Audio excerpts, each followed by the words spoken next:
हल्के असेंबली बहादुरपुरा, चारमीनार, चंद्रायनगुट्टा, याकुतपुरा के कांग्रेस इंचार्जों, सीनियर कायदीन और डिवीजन प्रेसिडेंट्स ने बशीरबाग अम्बेडकर मुजस्समे पर हैदराबाद जिले कांग्रेस के सदर वलीउल्लाह समीर की क़यादत में धरना प्रोग्राम में शिरकत की। मरकज़ की बीजेपी हुकूमत की जानिब से तेलंगाना के लिए बजट से इनकार और नाइंसाफ़ी पर तेलंगाना प्रदेश कांग्रेस कमेटी के सदर महेश कुमार गौड़ ने अम्बेडकर मुजस्समे के पास धरना देने का कॉल दिया था। इस प्रोग्राम में हल्के असेंबली बहादुरपुरा इंचार्ज पुलिपाटी राजेश कुमार, चारमीनार मुजीबुल्लाह शरीफ, चंद्रायनगुट्टा बया नागेश, याकुतपुरा रविराज और पुराने शहर के सीनियर कायदीन आबिद अली, डिवीजन प्रेसिडेंट किशन बाग, नज़ीर खान, नवाब साहब कुंटा, हामिद भाई, जहानुमा नसीर फारूकी, दूधबरी डिवीजन प्रेसिडेंट भानु यादव, मोहम्मद मकबूल, सादिक, परवेज और बुत और महिला कायदीन ने शिरकत की।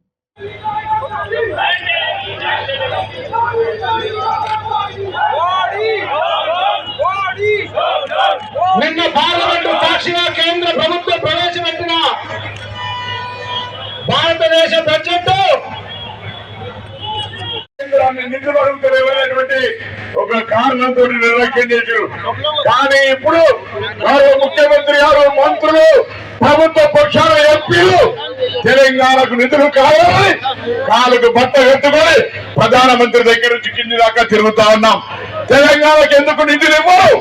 తెలంగాణ అంటే ఎందుకు వివక్ష? కాంగ్రెస్ ప్రభుత్వం ఉంటే ఫెడరల్ సిస్టమ్ లో ప్రజాస్వామికంగా రాష్ట్రాలు అన్ని కలిస్తేనే ఒక union government.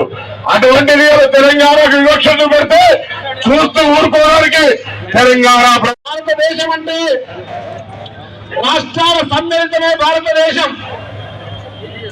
It is not central government, it's a union of states.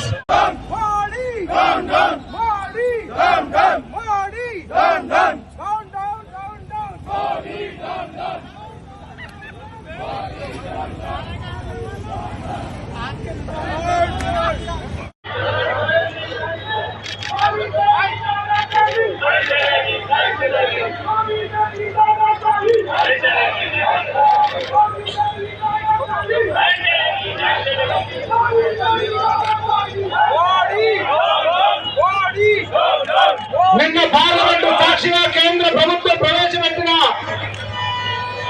భారతదేశ బడ్జెట్